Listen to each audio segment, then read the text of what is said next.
first question to ask is cloud energy efficient? And Microsoft, along with Accenture and WSP Environment and Energy, produced a report last November which, according to them, say that you can have significant energy and carbon emissions reduction potential from cloud computing. So that sounds reasonably positive. The thing to remember, well, there are two things to remember from that study. The first is it was produced by Microsoft, who are a cloud computing provider, so that they might have a little interest in this. And the second is that after all the haggling that doubtless went backwards and forwards into producing that statement, the best that they could come up with is that it has potential. There's no definitive statement there except that it has potential. So let's examine it a bit more closely. One of the things that you get from cloud computing is a thing called dynamic provisioning. Now, this is a slide of the website traffic to the website of the Australian Open tennis competition. And you can see it's very spiky. Big spikes in January of each year when the competition is actually in place. And for the rest of the year, there's almost no traffic to the website. And yeah, it's pretty understandable. But if you were the IT manager managing that website, you'd have to think about having enough servers in place to hit that peak of traffic, and those servers being lying idle for the rest of the year. Or you could have it on a cloud platform where you just turn up the resources on your website as you're expecting the traffic to go up, and then you dial them back down again as the traffic dies off. So, you know, that's one of the massive advantages of cloud, that you can have this dynamic provisioning. And that seems pretty energy efficient. I'd go along with that. There's also the thing of increasing server utilization. So this is a graph of CPU usage on a server, and you can see it's, you know, pretty standard that the CPU utilization on servers is typically single digit. It's typically, you know, this one is 3%, but it's more often around 6, 7, 8%. And that's horrific underusage of a resource. And of course, again, the advantage of cloud computing is you can up that significantly from the single digit to 20, 30%, and even higher, and get better usage of your resources. So again, that seems quite good. You've also got this thing called chasing the moon. Has anyone, hands up if anyone is familiar with the expression chasing the moon? No one's admitting to it. One. Okay. So chasing the moon is the idea that you can place your resources where they are most energy efficient. And because energy efficiency typically happens, or energy consumption is more typically efficient if you consume it at nighttime, then chasing the moon is where you deploy your resources or your required utilization at nighttime. So a good example would be someone like Microsoft or a large company like that, who might have a data center in the Pacific Northwest around Seattle, who might have another one in Ireland, and who might have another one in, you know, say Siberia or somewhere like that. And then they deploy their compute to wherever it's nighttime. So that's chasing the moon. And again, cloud computing makes that possible. You also have the ability to have ubiquitous information, meaning you can consume your information wherever and whenever. So allowing your workforce to be more productive, and also allowing your workforce to do teleworking, working from home. So this leads to savings in things like less commute required and less building stock required.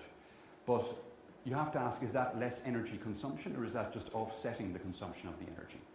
One of the huge issues we have around saying that cloud computing is energy efficient rather than has potential to be, is that none of the cloud providers are giving us the information. They're not giving us the energy utilization figures which allow us to say cloud computing is energy efficient. That's possibly due to competitive information reasons. I'm not sure. I've asked them all why, and none of them have given me a straight answer. So we can't really say that it's energy efficient. Is it green? Well, that's a different question. They might seem to be linked, but not necessarily so. So this is a photograph of Facebook's latest data center, which is based in Prineville in Oregon. And it's a fantastic facility. It's got an energy utilization figure of 1.07, which is near the theoretical max of 1.0. So massively, massively energy efficient. But is it green? Well, unfortunately, Facebook decided to use Pacific Core, the local utility, to source their energy. And Pacific Core gets their energy, 63% of it, from burning coal. So while it might be very energy efficient, there's no way you can say it's green. Contrast that with Google.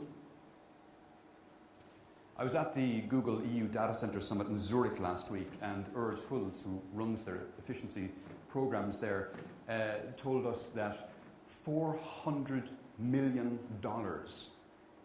is how much Google have invested in renewable energy. Incredible numbers. This was one of the first big announcements they made about renewable energy. It was last year. They invested in an Iowa wind farm, and they put a 20-year power purchase agreement in place. So they're going to be buying energy, 100 megawatts of energy, from this wind farm for the next 20 years. And 100 megawatts is more than they need currently. But it gives them a guaranteed energy price for the next 20 years.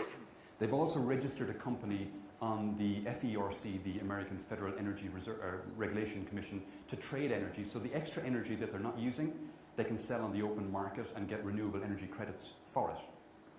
So they get good green kudos for that. But they not alone get their energy at a guaranteed price for the next 20 years, they also give the wind farm guaranteed income for the next 20 years, which helps them with getting other investors on board. So that was in Iowa. They did the same thing in Oklahoma, another 100 megawatts, another 20-year power purchase agreement. They've just invested in a wind transmission cable system for a 350-mile wind farm offshore off the east coast of the US. They've invested $168 million in a solar farm in the Mojave Desert. And they've invested in geothermal. So, you could reasonably say that their stuff might be green. There's a thing called Jevons paradox. William Stanley Jevons was a 19th century English economist who realized that the more efficient they made the steam engines, the higher the usage of coal. So the paradox he came up with is that the more efficient you make something, the more it's utilized. So the more efficient cloud computing has made compute resources, in fact, the higher their utilization, not the lower, which is obviously not very green. In conclusion, is cloud computing energy efficient? Possibly. Is it green? It depends, I guess. It's about as good as I can come up with.